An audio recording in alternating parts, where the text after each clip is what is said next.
Ele é um dos mais importantes médiuns do Brasil.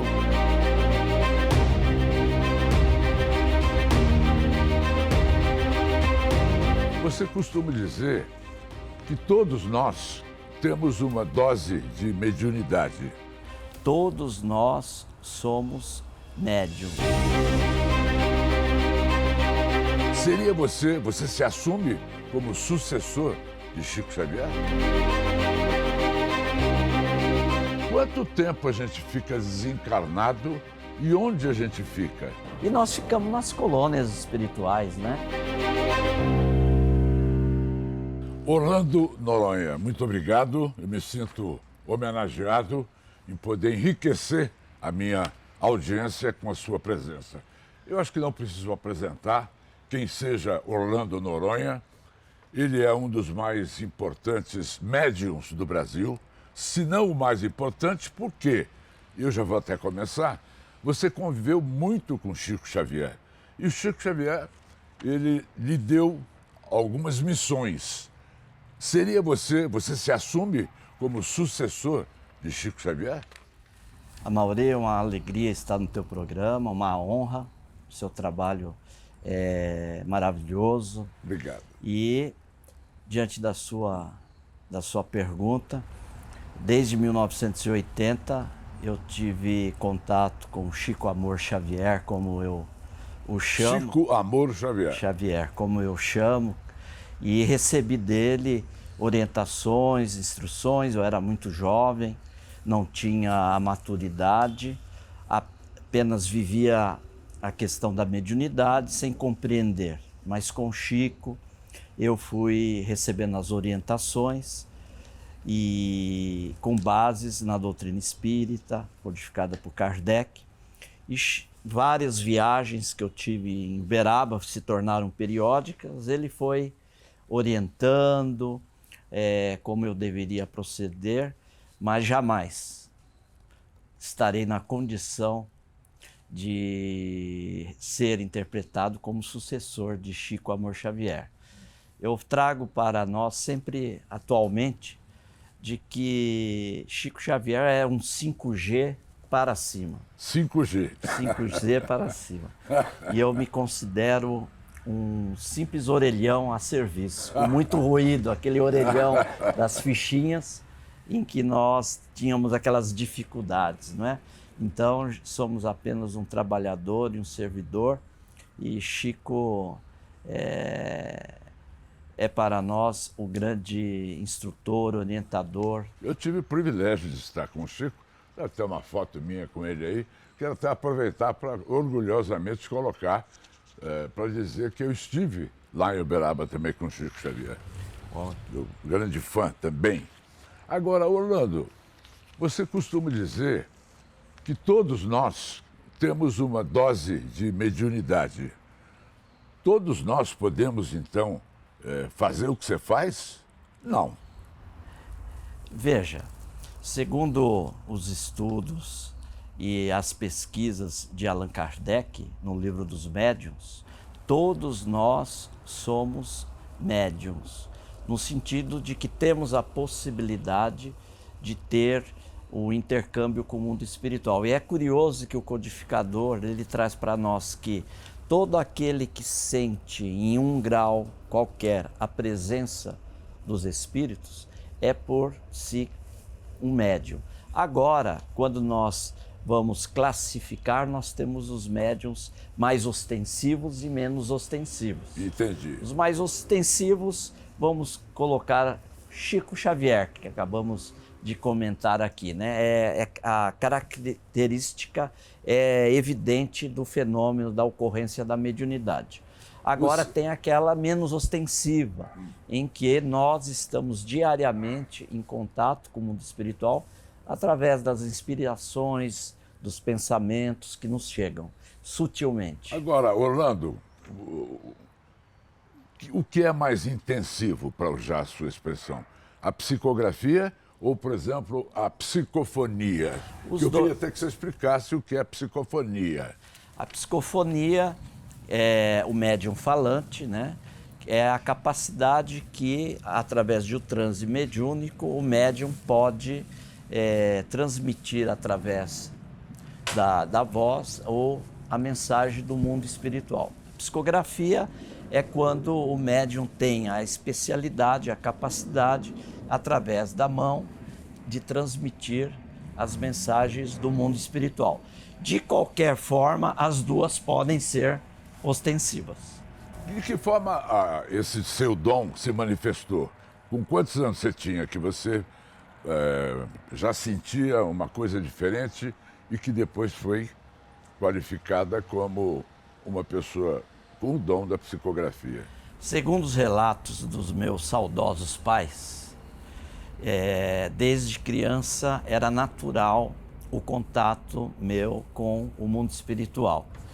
De forma que, para mim, não havia, inclusive naquela manifestação que ocorria quando criança, uma distinção tão grande entre o mundo físico e o mundo espiritual. E eu tenho alguns relâmpagos, algumas lembranças desses contatos que eu tinha de forma natural com o mundo espiritual. Eu tinha, por exemplo, tem um fato muito interessante que ocorreu, que eu, muito jovem, criança, eu participava das reuniões que meus pais iam. Eles eram espíritas, mas deixar bem claro que nunca me induziram. E em certa oportunidade nós fomos de ônibus a uma instituição. E eu lembro até hoje que eu comecei a conversar com uma senhora que estava do lado, e o ônibus chegou e nós entramos no ônibus para passar na cobrança lá do ônibus. E quando eu olhei, eu vi que ela entrou junto. Quando eu olhei que nós entramos, aquela senhora não estava mais dentro do ônibus. Meus pais estavam habituados com essa ocorrência, né? De fato, era a presença de uma amiga espiritual que se manifestou ali. Que se materializa? Para mim, no para caso, você. Para mim, ela se fez visível, através da vidência. Agora, Orlando, como é que você faz? Você faz sessões, aliás, você fez uma ontem, não é? E o Leandro, que é o nosso diretor, estava com a nossa câmera lá, e vocês estão vendo imagens do Orlando Noronha num transe, assim que se fala, né? Num transe mediúnico. E normalmente o que as pessoas pedem para você a comunicação? Como é que é essa logística? Nós temos as reuniões onde se realizam as chamadas cartas consoladoras, né? A psicografia. As pessoas buscam, sabendo através de uma agenda que nós vamos estar em determinado lugar, e elas então espontaneamente buscam naquele dia, através de uma senha, uma numeração de umas 150, depende da capacidade, da minha logística de viagem, e elas então comparecem no dia da reunião e pegam uma senha por ordem de chegada. Você só faz 8 por dia, é verdade isso? 8, 10, 12. 8, 10. Mas ontem tinha centenas. Tinha centenas de pessoas. Centenas de pessoas esperando uma oportunidade. E aí, nós fazemos o atendimento, essas pessoas recebem ali a senha, eu não as conheço, porque não há informação anterior. Elas apenas chegam por ordem de chegada, pegam a senha e depois passam comigo num chamado registro, onde há uma sintonia espiritual. É um atendimento rápido. Após todo esse atendimento que nós fazemos, ali já pode ocorrer algumas orientações do mundo espiritual, e depois nós vamos para as cartas psicografadas. A sua mão é guiada num ato, semimecânica. Num ato de psicografia? Isso, eu tenho um impulso. É o impulso da mão. O impulso da mão. E aí você precisa ter concentração. Concentração, precisa ter esse preparo. Eu estou perguntando essas coisas porque tem tantas fraudes no Brasil, não é? E quantas delas nós não conhecemos. E é importante a gente dizer ao nosso público que você, Orlando, é um cara sério, é uma pessoa que encara esse seu dom com muita dignidade, não é? Por isso é que eu estou falando para que você me dê detalhes que para você podem não ser importantes. Não, perfeito, eu entendo exatamente. Lembrar que o próprio codificador Allan Kardec tem um capítulo no Livro dos Médiuns que ele trata da questão do charlatanismo, da fraude, né? Dessas questões. E justamente nós trabalhamos no modelo de Chico Xavier. Aquilo que eu aprendi... Você não cobra nada? De forma alguma. Não cobra nada. Tenho minha profissão, sou analista de sistemas. E minha esposa, que me acompanha, a Letícia, trabalha no Tribunal Regional Eleitoral, não é? E temos as nossas atividades profissionais, não há nenhum vínculo, fazemos por amor, né? Pela tarefa, a alegria de servir. E essas tarefas, elas têm esse modelo da orientação que eu recebi ali de Chico. Me dê um exemplo, desculpe a minha curiosidade. Essas cartas que você recebe, não é, para determinada pessoa, elas é que pedem ou a manifestação é de livre e espontânea vontade do espírito? A solicitação ocorre natural pela busca. Entretanto, é aquela orientação que eu recebi de Chico, né? No sentido de que eu tenho que tocar de lá para cá.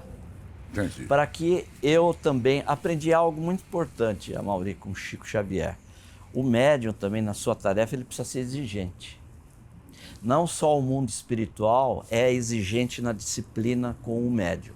O médium que tem discernimento dentro da doutrina, que precisa ter esse discernimento, ele também precisa ser exigente com o mundo espiritual, no sentido de fazer uma criticidade para que ele não caia. Nós somos suscetíveis de ter algum engano, alguma falha, que é muito natural na nossa condição humana, que é diferente de você fraudar. Charlatanismo é uma coisa. O médium cometer um erro, uma falha, é possível que isso ocorra, não pode ser constante. Claro. Algum fato.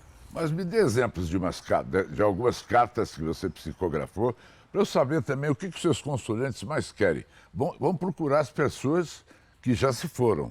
Sim. E aí, eu uso dessa metodologia, né? O telefone toca de lá para cá. Então, se o telefone tocar, atendemos.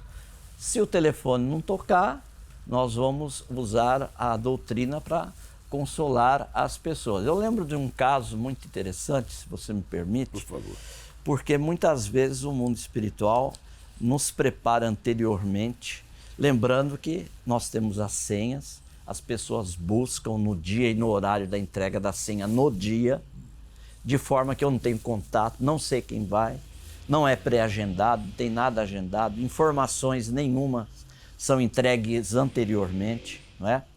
E o nosso Leandro, ontem, ele viu qual é a ficha, é o nome do desencarnado, a data e quem pediu. Não tem outra informação nenhuma. Mas eu lembro que, em certa oportunidade que nós fomos atender no ABC Paulista, era no sábado, já era de madrugada, já estava dormindo, e eu acordei e eu vi que à minha frente uma jovem, muito bonita, cabelo muito bonito, olho lindo.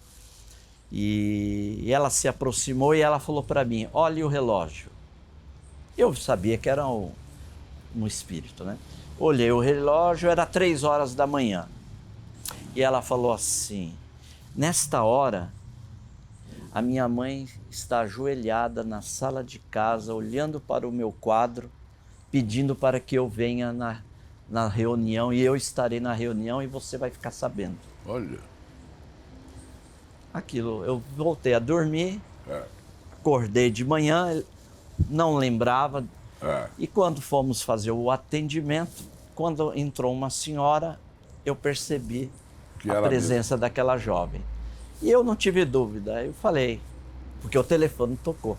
Certo. Falei, a senhora estava fazendo o quê 3 horas da manhã?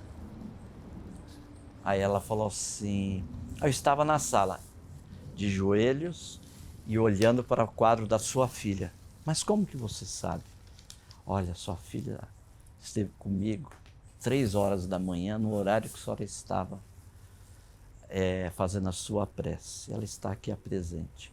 Ah, então ela vai escrever? Eu falei, não sei.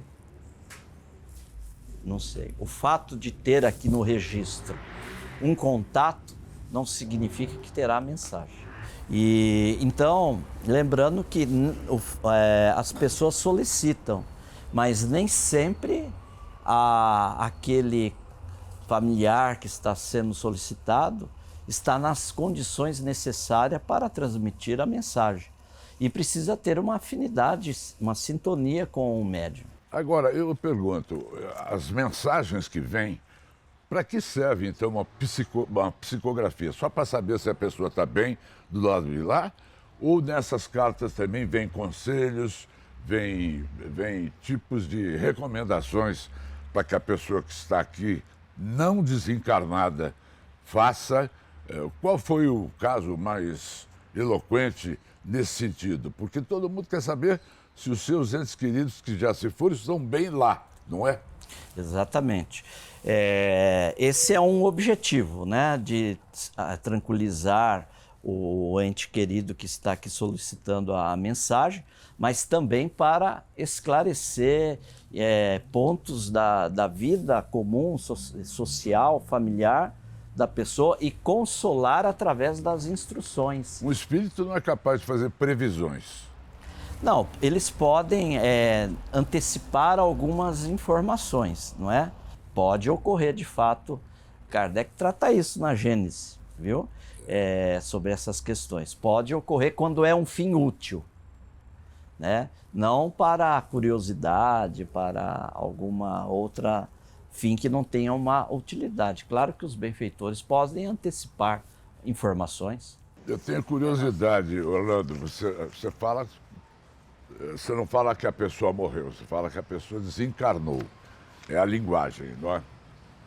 Quanto tempo a gente fica desencarnado e onde a gente fica? Até não ter mais condições de comunicação?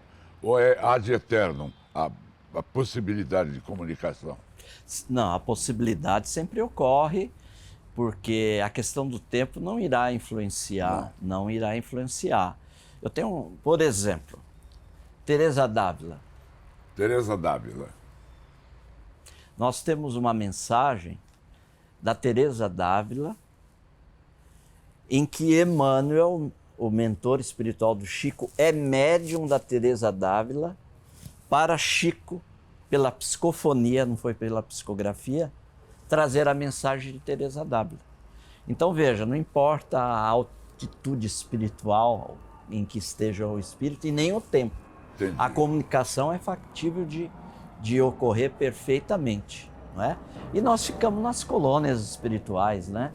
Nós ficamos nas colônias. Há muitas moradas na casa de meu pai, Jesus nos falou, e nós queremos citar aqui nosso lar, por exemplo. Não temos só a colônia Nosso Lar, são infinitas colônias que estão pelo mundo.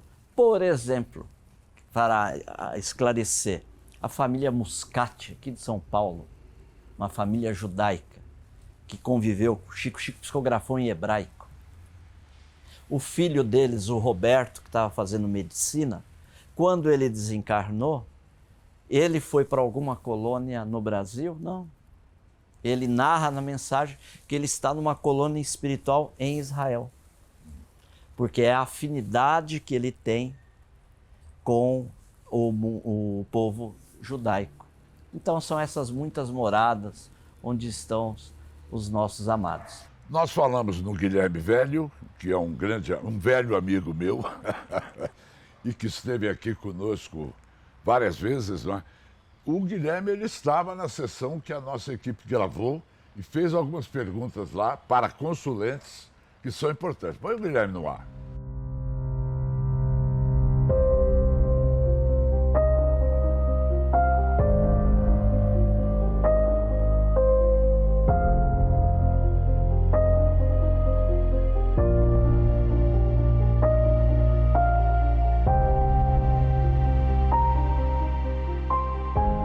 Mamãe, minha irmã Stephanie, papai Vanildo, a oportunidade da escrita é maravilhosa e hoje estou aqui com o coração batendo tão forte como toda aquela pegada do dia a dia.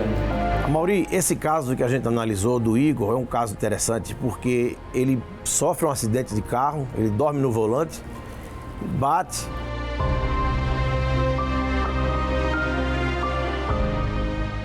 Posso esclarecer sobre aquela noite. Eu seguia na minha. Em dado instante, eu cambaleei em um sono rápido, o suficiente para perder o controle. E assim o resto, vocês sabem, o carro colidido com o poste. Ele já, pelo que a gente soube, quando a gente foi avisado do acidente, ele já sofreu uma parada cardíaca no local, foi resgatado, ressuscitaram. Mas de lá ele já foi entubado e ficou 9 dias internado, mas já não teve retorno, né? A gente já não conseguiu falar com ele já não acordou mais. Já não acordou mais. Aí faltou tempo comigo. Aí foi concretado, o médico avisou que teve mesmo a paralisia, a morte cerebral e não teve jeito. Eu não estou ausente. Quando os maiores daqui permitem, eu dou uma chegada em casa. Minha irmã está liberada no uso de meus perfumes. Pode usar até a última gota. E na carta, que foi psicografada por ele através do médium Orlando Noronha, ele no final faz um desenho de um perfume, o 212 da Carolina Herrera, que era o perfume predileto dele, o perfume que ele usava e que a irmã costumava pegar e ele não gostava que a irmã fizesse isso. O que faz você crer que essa carta realmente é uma psicografia autêntica do seu irmão? Pelos detalhes, principalmente o desenho final, que tem muitos detalhes íntimos que só a gente dentro de casa, do convívio dele, sabia. Quais os detalhes? O perfume que ele usava, a forma como ele chegou, a assinatura dele. A assinatura veio parecida? Veio, o celular. Idêntica. O celular dele O celular que ele tinha ganhado há uma semana antes do acidente. E ele, no final, ele autoriza vocês a usarem o perfume. Porque na verdade eu fico assim, eu uso ou não uso, aí eu deixo lá porque eu fico com receio de usar.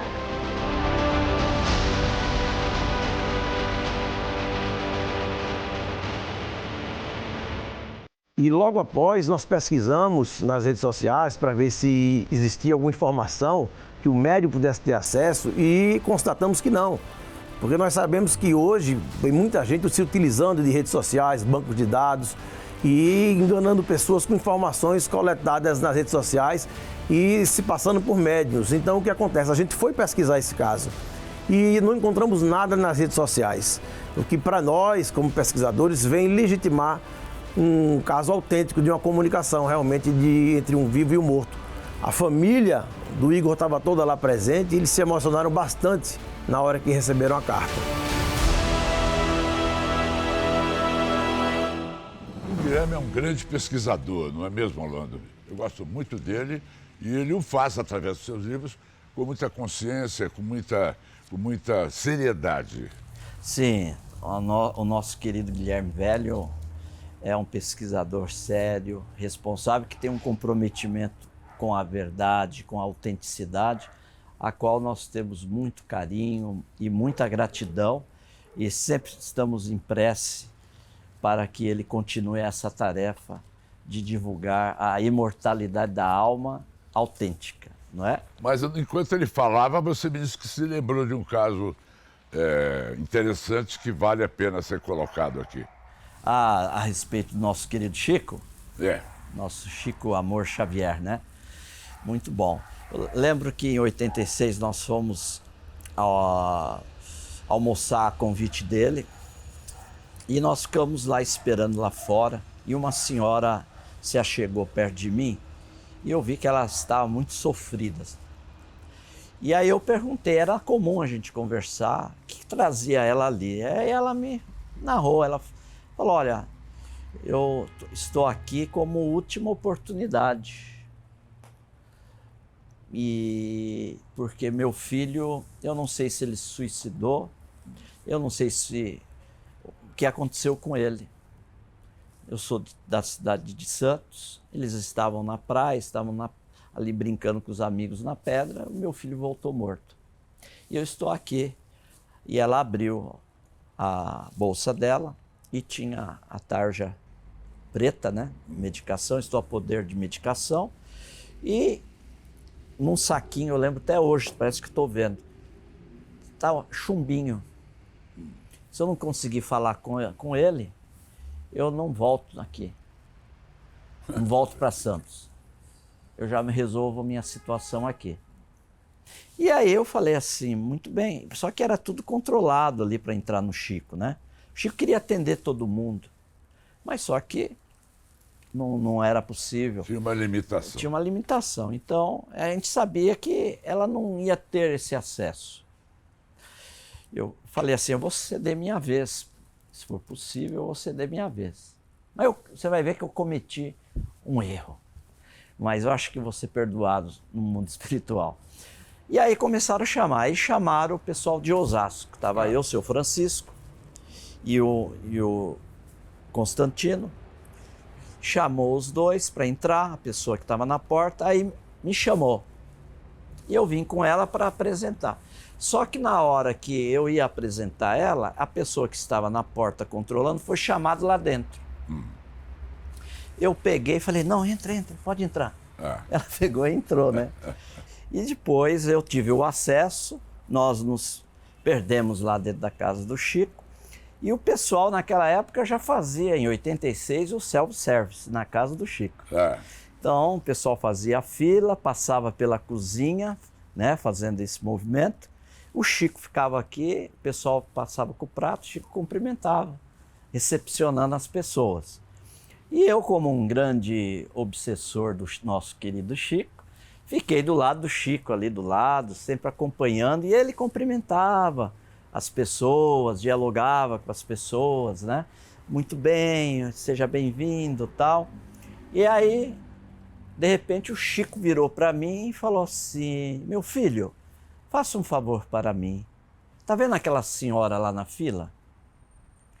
Eu olhei, era aquela senhora que entrou daquele jeito. Eu pensei, ele descobriu.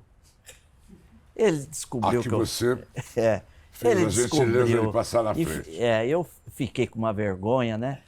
Falei assim, ele descobriu. Aí ele falou assim, me traga ela aqui. Eu fui lá, falei, ó, o Chico quer falar com você, mas eu já te adianto que eu não falei nada para ele. Fique tranquila. Ele quer falar com você. Era aquela senhora que estava comigo. Sim. Aí aquela senhora veio, o Chico pegou na mão dela e falou, para que tanta dor, minha filha? O seu filho Marcelo está aqui do seu lado. Ele não se suicidou. Nenhum dos amigos dele fez alguma brincadeira derrubando ele da pedra na praia. Ele teve uma parada cardiorrespiratória e perdeu, evidentemente, o controle e caiu das pedras na praia, no mar. Trouxe um consolo. Consolo. Muito grande. Mas ele não está sozinho. Ele está ao lado da avó dele, que chama Ambrosina. Que, aliás, é o nome da senhora, muito prazer. O Chico Era isso. Chico era esse 5G que eu falo na nossa atualidade. Agora, para você invocar, não é, um espírito, é preciso ter ocasião e local apropriado. Por exemplo, eu não vou te pedir aqui no ar para você fazer isso, que provavelmente você não conseguiria. Há uma disciplina com a espiritualidade, não é? E realmente nós trabalhamos sob a orientação do benfeitor Natanael e essas reuniões ocorrem em locais programados, em horários programados para que ocorra a atividade. Agora, se o telefone tocasse, eu iria atender. Quantos livros você já escreveu? 7 livros. Esse é um deles, esse é o mais recente. Que eu lhe entrego. Obrigado. É o livro Colônia Espiritual. Colônia Espiritual. Novo Eu vou mostrar para qual câmera? Aqui. Colônia Espiritual, Novo Amanhecer.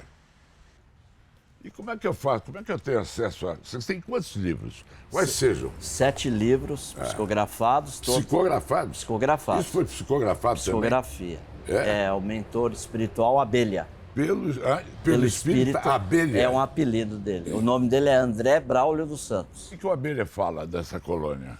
Ele mostra a estrutura social e espiritual que há na colônia. Há departamentos, né? Cada departamento com a sua finalidade, há os bairros, há uma cidade espiritual com uma estrutura que continua o progresso e a evolução dos que chegam do mundo físico para o mundo espiritual. Ela é uma das inumeráveis colônias que estão pelo nosso Brasil, pelo nosso planeta. Agora, por que é que o Chico Xavier nunca se manifestou? Por exemplo, através de você. Allan Kardec alguma vez se manifestou? Por mim, não. Depois de ter desencarnado? Sim, Allan Kardec já trouxe sua comunicação, não é? Após a sua desencarnação para nós. E Chico Xavier, no que diz respeito, pelo menos por mim, não ocorreu Até hoje. essa mensagem. Mas entendo que ele está perto, Sim, porque ele sempre orientou os médiuns, né? entendi. É algo que eu presenciei, as pessoas iam buscar orientação a respeito da mediunidade. Chico orientava muito os trabalhadores novos na mediunidade. E acredito que ele continua amparando aqueles medianeiros que estão no trabalho com Jesus. Orlando, como é que faz para comprar os seus livros, hein? Como esse aqui, que é o mais recente. É acessar diretamente a editora seac.com.br Sim. e compra diretamente da da editora SEAC, editora. de Bauru. Lembrando que todos os direitos autorais são cedidos em cartório por mim para os trabalhos sociais e os trabalhos da editora. Que bonito. Não fica... Eu vou encerrar essa minha entrevista te agradecendo muito poder conhecê-lo pessoalmente, fazer com que o telespectador que não o conhecia pudesse conhecê-lo, não é? E eu quero deixar, estou sentindo que você está querendo falar mais de Chico Xavier. Então eu quero encerrar o programa deixando você à vontade diante da minha câmera para falar do nosso querido Chico. Nós temos uma gratidão muito grande por Chico Amor Xavier. Principalmente na área do jornalismo, através das emissoras. Saulo Gomes fez um grande Pinga trabalho. Fogo, não é? Pinga Fogo. Pinga Fogo.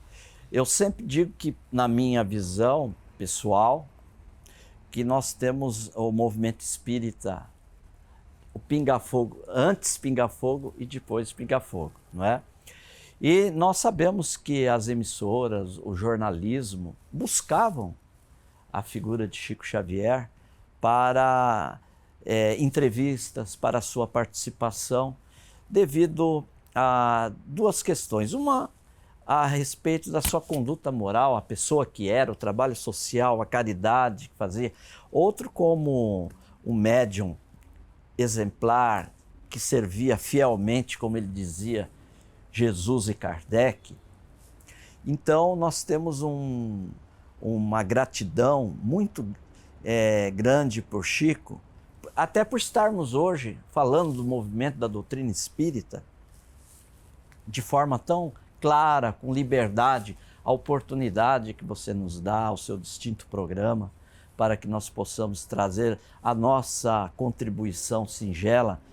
E então, fica aqui o nosso preito de gratidão por esse homem que continua entre nós, porque ele não nos deixaria órfãos aqui. É verdade. Não é? E ele está silenciosamente trabalhando por esse mundo melhor, para que nós tenhamos mais paz, mais fraternidade uns para com os outros, que nós possamos erradicar do nosso plano o materialismo, porque o materialismo é fruto do nosso egoísmo, do nosso orgulho. Nós precisamos olhar com essa lente de espiritualidade que Chico nos deixou. e materializou para nós esse mundo espiritual com responsabilidade moral.